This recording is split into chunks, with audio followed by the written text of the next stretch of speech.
Praise the Lord and जय मसीह की प्रियो। मेरे प्रियो, जब हम इस भौतिक संसार में रहते हैं और हम क्या देखते हैं कि परमेश्वर ने जब इस भौतिक संसार को बनाया तो कुछ भौतिक नियम भी बनाए जो हमारे इस भौतिक जीवन का नियमन करने के लिए हमारी मदद करते हैं। मेरे प्रियो, इसी प्रकार से हमारा आत्मिक जीवन भी है और हमारे इस आत्मिक जीवन का नियमन करने के लिए कुछ 4 आध्यात्मिक नियम हैं जो हमारे और परमेश्वर के बीच का संबंध का नियमन करते हैं। मेरे प्रियो, पहला नियम कहता है कि परमेश्वर आपसे प्रेम करते हैं और उसके पास आपके जीवन के लिए एक अद्भुत योजना है। मेरे प्रियो, जब हम पढ़ते हैं यूहन्ना उसका 3 अध्याय उसका 16 वचन, जहाँ परमेश्वर अपना प्रेम इस रीति से प्रकट करता है। मेरे प्रियो, परमेश्वर का वचन कहता है कि परमेश्वर ने जगत से ऐसा प्रेम किया कि उसने अपना इकलौता पुत्र दे दिया ताकि जो कोई इस पर विश्वास करे वह नाश न हो परंतु अनंत जीवन को पाए। मेरे प्रियो, जब हम पढ़ते हैं यूहन्ना उसका 10 अध्याय उसका 10 वचन, जहाँ यीशु मसीह कहते हैं मैं इसलिए आया कि वो जीवन पाए और बहुतायत का जीवन पाए। मेरे प्रियो, परमेश्वर हमें बहुतायत का जीवन देने के लिए आया। परमेश्वर हमें एक अर्थपूर्ण, एक पर्पसफुल जीवन को देना चाहता है। मेरे प्रियो, परमेश्वर हम चाहता है कि हम उस बहुतायत के जीवन को जिए। मेरे प्रियो, क्या कारण है कि लोग उस बहुतायत के जीवन का अनुभव नहीं करते? ये हमें दूसरा नियम बताता है, क्योंकि मनुष्य पापी है और पाप के कारण वो परमेश्वर की योजना को ना जान सकता है ना ही अनुभव कर सकता है। मेरे प्रियो, परमेश्वर ने इस मनुष्य को उसकी संगति के लिए रचा था और उसको एक स्वेच्छा भी दिया था, उसको फ्री विल भी दिया था, स्वेच्छा से चुनने का अधिकार भी दिया था। लेकिन मनुष्य ने अपनी जिद और उस इच्छा के द्वारा, उस गलत इच्छा के द्वारा परमेश्वर के साथ अनाज्ञाकारिता की, परमेश्वर की आज्ञा को नहीं माना और उसने परमेश्वर के अगेंस्ट पाप किया। मेरे प्रियो, और इसी से उसका जो परमेश्वर के साथ संबंध था वो टूट गया। मेरे प्रियो, परमेश्वर का वचन कहता है रोमियो उसका 3 अध्याय उसका 23 वचन, जहाँ लिखा है सबने पाप किया और सब परमेश्वर की महिमा से रहित थे। मेरे प्रियो, जो इस संसार में जन्मा है, जो आदम के बाद जन्मा है, वो सब पाप में है। मेरे प्रियो, परमेश्वर हमें बताता है, परमेश्वर हमें एक नया मार्ग दिखाता है। मेरे प्रियो, जब हम पढ़ते हैं रोमियो उसका 6 अध्याय उसका 23 वचन, जहाँ लिखा है कि पाप की मजदूरी तो मृत्यु है, मतलब परमेश्वर से आत्मिक अलगाव और परमेश्वर से अलग होने के कुछ परिणाम भी हैं। मेरे प्रियो, जब हम परमेश्वर से अलग होते हैं तो हमारे जीवन में उद्देश्यहीनता हो जाती है, हमारे जीवन में कोई उद्देश्य नहीं होता है। मेरे प्रियो, हम चिंता और झुंझलाहट से ग्रसित हो जाते हैं, हम डिप्रेशन में जा सकते हैं, हम फ्रस्ट्रेट हो सकते हैं और हमारा जीवन बर्बाद होता चला जाता है। मेरे प्रियो, जब हम देखते हैं कि जब परमेश्वर के पास हम आते हैं तो हमें परमेश्वर सारी इन बातों से छुटकारा देता है। मेरे प्रियो, आप ये डायग्राम देख रहे होंगे। इस डायग्राम में हम सबसे ऊपर परमेश्वर, पवित्र परमेश्वर को देखते हैं और सबसे नीचे पापी मनुष्य को देखते हैं। एक जो बीच में बड़ी खाई को हम देख रहे हैं वो, और उसमें कुछ एरोज को देख रहे हैं, वो एरो हमें ये दिखाते हैं कि हम परमेश्वर तक पहुंचने का सतत प्रयास करते हैं, बहुत कोशिश करते हैं। मेरे प्रियो, परमेश्वर का वचन कहता है यशायाह उसका 64 उसका 6 वचन, जहाँ लिखा है कि मनुष्य के सारे धर्म के काम मेरे चिथड़े कपड़ों के समान है। लेकिन अब आपके मन में ये सवाल होगा कि कैसे हमारा उद्धार हो, तो इस सवाल का जवाब हमें तीसरा नियम देता है। तीसरा नियम कहता है कि केवल यीशु मसीह ही सिर्फ परमेश्वर के द्वारा दिए गए साधन है जो हमारा उद्धार करा सकते हैं। तब हम परमेश्वर की योजना को अपने जीवन में जान सकते हैं और अनुभव कर सकते हैं। मेरे प्रियो, परमेश्वर का वचन कहता है रोमियो उसका 5 अध्याय उसका 8 वचन, जहाँ लिखा है कि परमेश्वर ने अपना प्रेम संसार पर इस रीति से प्रकट किया कि जब हम पापी ही थे तभी यीशु मसीह हमारे लिए मरा। यीशु हमारे लिए मरा और तीसरे दिन जी उठा। जब हम पढ़ते हैं पहला कुरिन्थियो उसका 15 अध्याय उसका 3 से लेकर के 6 वचन तक, जहाँ लिखा है कि यीशु मारा गया, गाड़ा गया और तीसरे दिन जी उठा और फिर कैफा को दिखाई दिया और फिर कईयों को दिखाई दिया।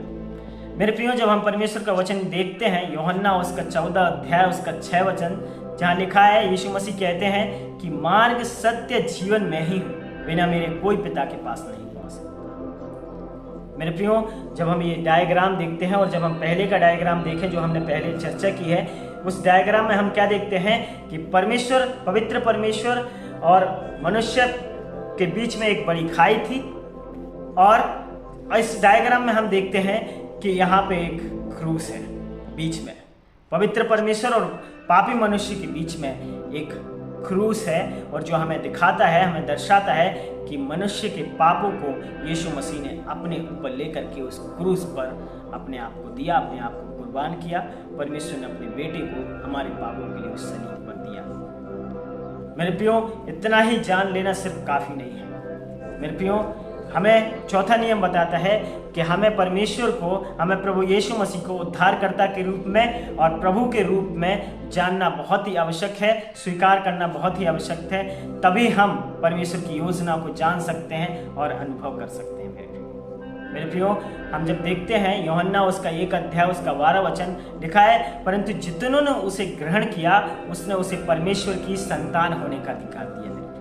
मेरे प्रियो, जब हम परमेश्वर का वचन देखते हैं, इफिसियों उसका 2 अध्याय उसका 8 और 9 वचन, जहां लिखा है कि विश्वास के द्वारा अनुग्रह से तुम्हारा उद्धार हुआ है। ये किसी कर्म के द्वारा नहीं, ये किसी विशेष कार्य के द्वारा नहीं तो ये किसी को कोई घमंड करे। मेरे प्रियो, परमेश्वर हमें यहाँ बताता है कि हमें उद्धार सिर्फ यीशु मसीह के अनुग्रह के द्वारा मिला है। हम जब विश्वास उस पर करते हैं, उस पर लाते हैं, तो वो अपने अनुग्रह के द्वारा हमें उद्धार देता है। हम यीशु को स्वीकार करने के लिए व्यक्तिगत निमंत्रण देते हैं। मेरे प्रियो, परमेश्वर का वचन कहता है, प्रकाशित वाक्य उसका 3 अध्याय उसका 20 वचन, जहाँ पे यीशु मसीह कहता है, देख मैं हृदय के द्वार पर खड़ा हुआ खटखटाता हूँ, यदि कोई मेरा शब्द सुनकर मेरे लिए द्वार खोलेगा तो मैं भीतर आकर उसके साथ भोजन करूँगा और वह मेरे साथ। मेरे प्रियो, यीशु को स्वीकार करने का अर्थ है स्वयं की ओर से परमेश्वर की ओर फिरना। ये विश्वास करना कि परमेश्वर हमारे जीवन में आएंगे, यीशु मसीह हमारे जीवन में आएंगे, वह हमारे सारे पापों को क्षमा करेंगे और जैसा हमें बनाना चाहते हैं वैसा बनाएंगे। और उनके दावों पर बौद्धिक सहमति देना कि यीशु मसीह परमेश्वर के पुत्र हैं और वो क्रूस पर हमारे पापों के लिए मारे गए, गाड़े गए और तीसरे दिन जी उठे और उन्होंने हमारे सारे पापों का भुगतान उस क्रूस पर कर दिया है। मेरे प्रियो, हम यीशु मसीह को स्वेच्छा से विश्वास के द्वारा ग्रहण करते हैं। मेरे प्रियो, हम यहाँ पे 2 प्रकार के वृत्त को देखते हैं, 2 प्रकार के सर्कल्स को देखते हैं। पहला सर्कल स्वयं द्वारा नियंत्रित जीवन है, दूसरा सर्कल यीशु द्वारा नियंत्रित जीवन है। पहले सर्कल में हम देखते हैं कि एक चेयर एक सर्कल के सेंटर में है जो हमारे जीवन के सिंहासन को दर्शाती है, और जीवन के सिंहासन पर हम खुद हैं और यीशु मसीह जीवन के सिंहासन के बाहर हैं, जीवन के बाहर हैं। हम देखते हैं क्रॉस इस सर्कल के बाहर है, और जो डॉटेड हम देखते हैं वो हमारे परिणाम हैं जो अक्सर कलह और निराशा को दर्शाते हैं। मेरे प्रियो, जब हम देखते हैं यीशु द्वारा नियंत्रित जीवन, जो यीशु द्वारा नियंत्रित जीवन का प्रतिनिधित्व करता है, उस सर्कल में हम जीवन के सिंहासन पर यीशु को देखते हैं, और जो हम खुद हैं उस जीवन के सिंहासन के नीचे हैं, और जो डॉटेड जो हम देखते हैं वो व्यवस्थित रूप से रखे गए हैं, वो एक परिणाम है जो परमेश्वर के साथ हमारी रुचियां और उसके योजना के साथ हमारे तालमेल को दर्शाते हैं। मेरे प्रियो, सवाल आपसे है, आपके जीवन को कौन सा वृत्त प्रतिनिधित्व करता है? आपके जीवन का कौन सा वृत्त प्रतिनिधित्व करता है? अगर आप यीशु द्वारा नियंत्रित जीवन में जाना चाहते हैं तो मेरे प्रियो, यीशु मसीह को हम प्रार्थना के द्वारा हम ग्रहण कर सकते हैं, विश्वास के द्वारा हम ग्रहण कर सकते हैं, और आप अभी यीशु मसीह को उद्धारकर्ता के रूप में ग्रहण कर सकते हैं। मेरे प्रियो, परमेश्वर हमारे प्रार्थनाओं पर ध्यान देता है, हमारे शब्दों पर ध्यान नहीं देता, वो हमारे हृदय की इच्छा को जानता है और हमारे हृदय पर ध्यान देता है। मेरे प्रियो, हम कर सकते हैं कि प्रभु यीशु मसीह, मुझे आपकी आवश्यकता है, मैं जानता हूँ, मैं विश्वास करता हूँ कि आप मेरे पापों के लिए मारे गए, गाड़े गए और तीसरे दिन जी उठे। मैं अपने हृदय का द्वार खोलकर आपको अपने प्रभु और मुक्तिदाता के रूप में स्वीकार करता हूँ, और मैं अपने जीवन आपको देता हूँ, और आप जैसा मुझे बनाना चाहते हैं वैसा बनाइए। मैं विश्वास करता हूँ कि आपने मेरे सारे पापों को क्षमा कर दिया और आपने मेरे सारे गुनाहों को क्षमा कर दिया। मैं धन्यवाद देता हूँ कि आपने मुझे अनंत जीवन दिया और मेरे सारे गुनाह माफ हो गए और आप जैसा मुझे बनाना चाहते हैं वैसा बनाए। आमीन।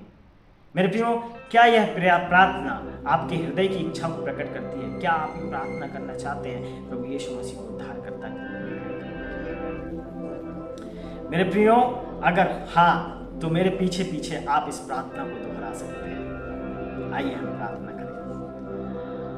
प्रभु यीशु मसीह, मुझे आपकी आवश्यकता है और आपको मैं अपना प्रभु और मुक्तिदाता के रूप में अपना हृदय को खोल करके स्वीकार करता हूँ। मैं धन्यवाद देता हूँ कि आप मेरे पापों के लिए मारे गए, गाड़े गए और तीसरे दिन जी उठे। और मैं विश्वास करता हूँ और धन्यवाद देता हूँ कि आपने मेरे सारे पापों को क्षमा किया है और मुझे अनंत जीवन दिया है। मैं अपने आप को आपके हाथों में समर्पित करता हूँ। आप मेरे जीवन के सिंहासन पर आइए और जैसा व्यक्ति आप मुझे बनाना चाहते हैं वैसा बनाइए। आमीन।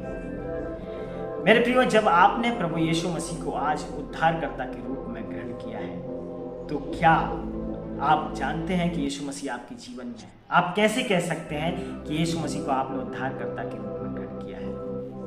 मेरे प्रियो, परमेश्वर के वचन पर और उस पर विश्वास के द्वारा हम ये कह सकते हैं कि यीशु मसीह को हमने अपने उद्धारकर्ता के रूप में और प्रभु के रूप में ग्रहण किया है। और जब हमने ग्रहण किया है तो वो कहाँ है?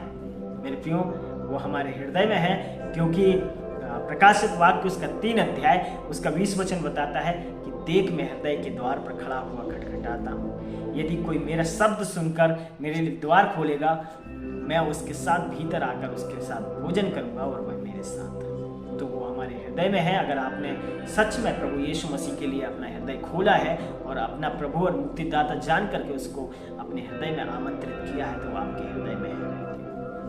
मेरे प्रियो, परमेश्वर का वचन कहता है वो ना तुम्हें कभी छोड़ेगा और ना कभी त्यागेगा।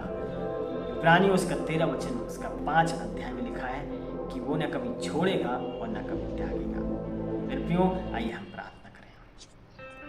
महान स्वामी परमेश्वर सर्वशक्तिमान पिता, हम आपका धन्यवाद देते हैं आपके प्रेम, आपकी दया, आपकी करुणा के लिए। इस समय के लिए धन्यवाद देते हैं पिता परमेश्वर प्रभु। जितने भी लोग जुड़े हैं पिता परमेश्वर इस प्रार्थना में, आप अपना अनुग्रह कीजिए, दया कीजिए। जितनों ने प्रभु अब तक प्रभु यीशु मसीह आपको ग्रहण किया है पिता परमेश्वर को आपकी अनुग्रह में, आपकी नज़दीकी में बढ़ने दीजिए पिता परमेश्वर। वो आपके विश्वास में, आपके प्रेम में निरंतर बढ़ते जाए पिता परमेश्वर। धन्यवाद देते हैं आपने प्रार्थना सुना। प्रार्थना उद्धार करता प्रभु यीशु के नाम से मांगते हैं प्रार्थना। आमीन, आमीन, आमीन। मेरे प्रियो, हमारे ये संदेश परमेश्वर के वचन के द्वारा है और जिसको इसकी नीड है, जिसको इसकी ज़रूरत है, उन सबों तक हमारे इस वीडियो को पहुंचाइए। उन सब तक इस वचन को शेयर कीजिए। परमेश्वर आप सबको आशीष दें। इस चैनल को लाइक कीजिए, सब्सक्राइब कीजिए और शेयर कीजिए। आप सब इससे जुड़े रहिए ताकि परमेश्वर का यह वचन सब लोगों तक पहुँच सके। प्रभु आप सबको आशीष दे।